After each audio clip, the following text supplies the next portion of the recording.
Okay, good morning, dobrý den, dobré ráno. I am happy to be here, and I'm also very happy after spending many months speaking exclusively in Czech to finally get to speak in English, which is much easier for me, although my generous colleagues tell me that my Czech is very nice, so thank you. I'd like to thank the University of West Bohemia, and especially the Faculty of Economics, for not only organizing the conference, but also for inviting me to spend a year here as a foreign expert, so I'm very grateful to them for that opportunity. With that, I was asked to give a talk at the conference, so I chose as a subject a kind of a conceptual exercise that I'm developing in California with the public sector, and essentially the title is Public Sector Sustainability as Justice in California. This slide, as you can see at the very top of the slide, is a classic picture of California that many people have in mind when they think about Southern California or California in general, kind of a very nice suburb set in a very lush environment. However, there are some specific challenges in California with industrialization, of course, with rapid economic and population growth, that create a need to develop a kind of a sustainability approach that is very specific to the region. So I've also included, for example, illustrations of the booming warehousing sector in Southern California as a major logistics hub. And then, of course, not too far away and integrated into the urban fabric is also the very powerful agricultural economy that we have in California. All of these present challenges for the public sector to create a sustainable environment for the people that live in California.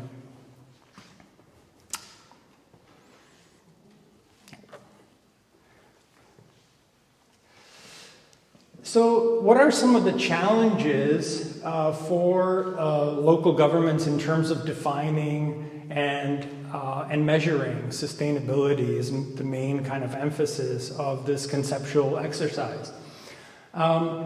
First of all, these are the main kind of questions that we can ask when thinking about sustainability. How is it defined? Specifically, who defines sustainability?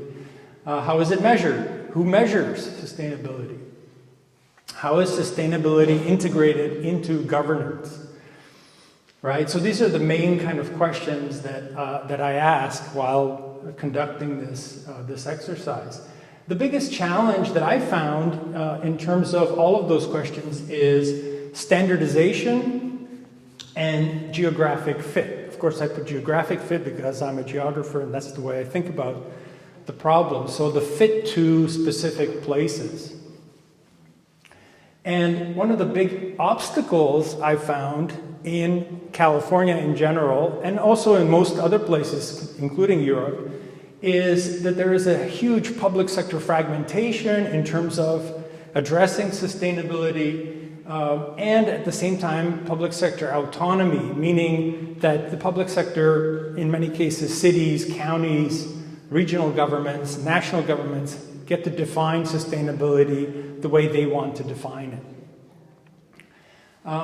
As you can see by the illustrations, there's so many different definitions of sustainability that, in my opinion, are extremely partial and self-serving to a large degree. In other words, they're developed to demonstrate positive outcomes that a particular region, a particular government wants to demonstrate to the outside world, in most cases to attract investment, right? So they're not really reflective and honest in terms of dealing with issues that arise locally for the people that live in a particular area or work or want to conduct business. So the challenge is to address all of these issues.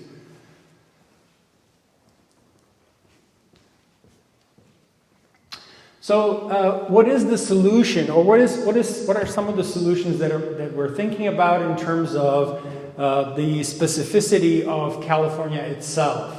In terms of how and who measure or define sustainability, well, a lot of the answers here we can actually find within the state of California itself. In other words, the type of laws that the state of California has passed in the past, or policies that the state of California is currently emphasizing with regards to sustainability. In most cases, many of these policies have to do with justice, and I'll demonstrate what that means soon. But what I'd like you to think about is that both sustainability and justice, at least in this context, but perhaps in other contexts, can be thought of together as very intimately related concepts.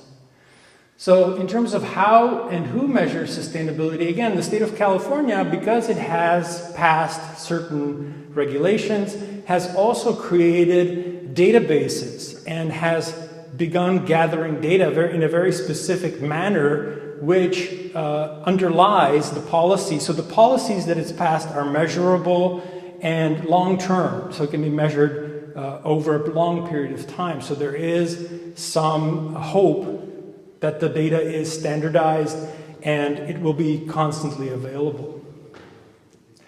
So again, as I just mentioned, the advantages to this is that there is data availability, there's continuity, and it's specifically linked to justice regulations that the state has passed. Of course, the critical issue here for me as well is the political geography. California has 539 local governments. So again, the issue there is that each government could define sustainability the way it wants to. And that's why using the scale of the state means that you can use a specific justice sustainability nexus and apply it to all of those local governments consistently, because they have to follow state law. Even though they have their own rules and their own regulations, fundamentally though, at least in the context of California, they have to follow state law. So they can't define justice differently than the state defines justice, for example, as you'll see. And it also avoids geographical mismatch. By geographical mismatch, what I'm talking about is the measuring, for example, or thinking about sustainability as justice in the context of a city is different than thinking about it in the context of a county, is different than thinking about it in the context of the state. The reason for that is you want to create a sustainability measurement that the city, for example, can actually act on, right? In other words, if you're measuring sustainability for a city, but the city is powerless to address sustainability in that way, then is that a useful measure? I would argue it's not, right? So we have to create a measurement of sustainability or create a set of indicators that the city, for example, can actually act on. And that's going to be part of my example here.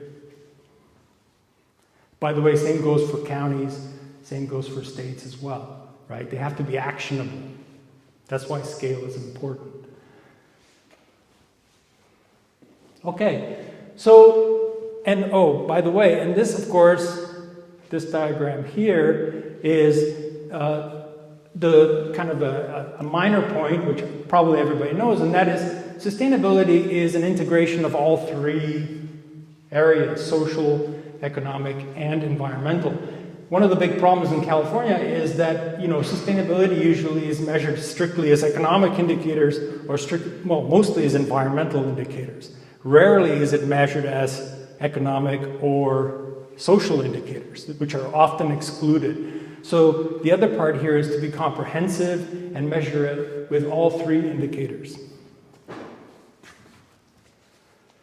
Okay, so the first one is the environmental concept of sustainability. And in California, of course, we've passed a very specific environmental justice law in 1999. And since then, California's been creating an environmental justice database, which is quite comprehensive because it measures not only environmental indicators, but also measures social and economic indicators. So in that way, it's quite comprehensive. And the final score of a particular census tract, which are very small areas of measurement, actually reflects a sort of a sustainability index of its own. But what I'm doing here is just taking the environmental indicators out of this database specifically, and looking at this vast array of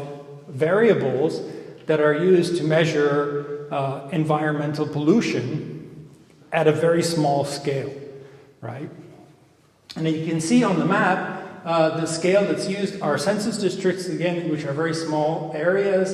And you can quite clearly see, for example, on this map, by the color. So green is, a very healthy environment, relatively speaking. And it's relative, it's not absolute. Red is a very unhealthy environment. So this database actually allows us to zoom into specific cities and find out which areas of specific cities are healthy and which are unhealthy. So for example, if you use this database, which is on top, we can create indicators out of this. For example, we can use a simple environmental justice indicator, like in the case of this town, where you have a very specific measurement for the entire town. Or what I prefer, because again, this has to be actionable on the behalf of the city, you can create a complex environmental justice indicator based on segregation. And the segregation, of course, is a fundamental principle of justice, right? Meaning, and it's a particular big problem in California, right? We have California cities are plagued by social, racial, and economic segregation. And so segregation is a huge and a very important measure that cities can use to measure sustainability and justice. Another database that I use as well is park access. So for example, access to city parks. And again, if you look at the map on the bottom, you can see that their access is very uneven within the town itself. So what this can, of course, inform city officials is which specific areas need to be addressed in terms of creating access to parks for their citizens. Again, it's actionable because cities can actually create parks.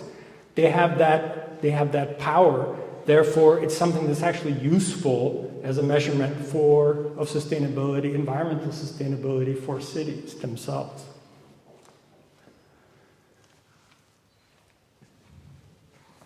In terms of economic justice, again, some of the specific regulations that at the state level that can be useful here are going back to that environmental justice law. Within it, we have a definition of disadvantaged communities.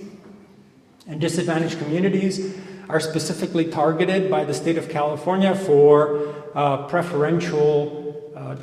different preferential regulations in terms of economic, social, environmental regulations. Therefore, we can use that database as well to then potentially address specific issues within cities that we might have to address in terms of justice and sustainability. One of them, of course, in California has to do with housing. And the state of California has created something called a housing element. And this is a statewide regulation and tool that cities can use to understand whether or not they are meeting their responsibility in providing affordable housing in specific cities. The state then has the power to actually compel individual cities to build more affordable housing, right? So this gives us the database, and it gives us also the specific legal framework to then create indicators. So again, using, for example, the cost of living calculator created by the MIT, Massachusetts Institute of Technology. We can use data created by the California Institute of Local Governments to look at things like, for example, the cost of living in very specific cities, which is also projected into affordable housing. And so we can use, for example, the housing element that I mentioned before to demonstrate to actually create an indicator which illustrates how successful cities are in actually meeting their targets of creating affordable housing. And this is within the city's legal purview to do. Therefore, it's actually an actionable indicator that they can react to create more sustainable, more just environment for their citizens. Also, we can use the City Health Dashboard. By the way, the City Health Dashboard is a database that's been created by the Rockefeller Foundation and the New York University Institute of Health. So it's also a kind of a permanent, and they keep adding to it. So it's actually a permanent, stable database that we can use. In this case, you can show we can use it to create to show income inequality, and in this way, of course, we can see, for example, income inequality in a city where local officials could target specific areas of the city for development of affordable housing.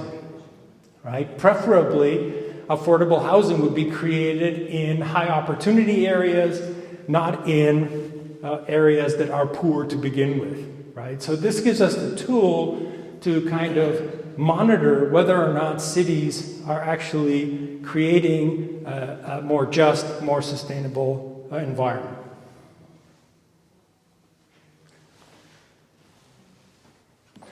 The third one, the third concept is social justice. California, as I mentioned before, has critical issues with racial segregation, for example. You can see this is clearly illustrated here in metropolitan Los Angeles. These are these classic dot maps that have been created by demographers, where every dot represents 150 people. And you can see when you create these dot maps, it's a great visualization tool to see ethnic and racial segregation.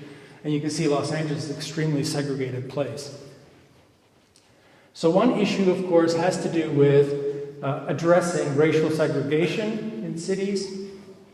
And again, going back to that environmental regulation which created this whole concept of disadvantaged communities, that's partially based on race as well. So you go back to that regulation framework and that those databases created by, for example, the state, but also by University of California, Berkeley, which manages a racial segregation database for the entire United States. The other pertinent legislation has to do with Medi-Cal. Medi-Cal is a California legislation that protects people who are poor. It's also specifically targeted for disadvantaged communities as well.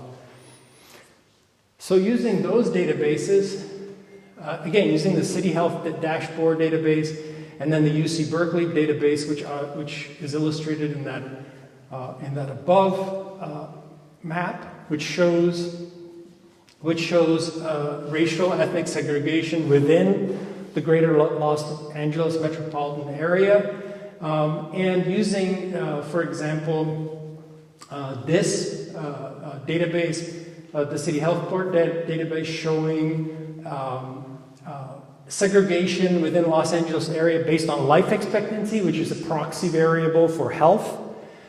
You can, again, target specific areas of the city where you could, for example, create healthcare services using state funding, of course, which is part of the Medi-Cal program. So again, this allows city officials to target specific parts of the city for investment, for development of services, and then hopefully create a situation whereby the segregation will be lessened over time.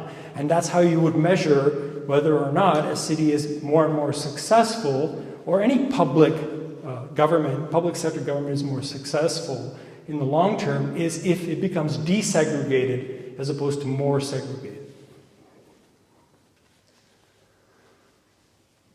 So what are some conclusions based on, and by the way, this is not only a conceptual exercise, but I've also created these indicators and actually created indices out of these indicators. And most California cities do very poorly in these measurements. So even though they themselves might rank themselves very sustainable based on their own indices, their own definition of sustainability, if you add this kind of a social justice component and more kind of objective measures of sustainability, what I would argue more objective measures, they do horribly. They do really, really poorly, principally because of segregation. So the question is, are sustainability and justice compatible? Well, it depends on where and when. In the case of California, they are compatible because California has specific regulation framework to deal with environmental and social justice and economic justice issues. So in that case, the two are compatible. The second question is, can sustainability and justice be applied universally, right? What we're doing now, in most cases, we're applying sustainable development goals. We're trying to apply those universally throughout the world. My take on the sustainability development goals is, well, I think as a concept, it's a good idea. As a recipe for specifically using the same indicators for every place that we measure, it's a bad idea. I think we have to find our own indicators that are very geographically nuanced to measure sustainability, right? And in many cases, they're also interconnected with justice issues. So as a concept, it's a good idea. As a recipe, not a good idea. It has to be historically, geographically, and politically contextualized.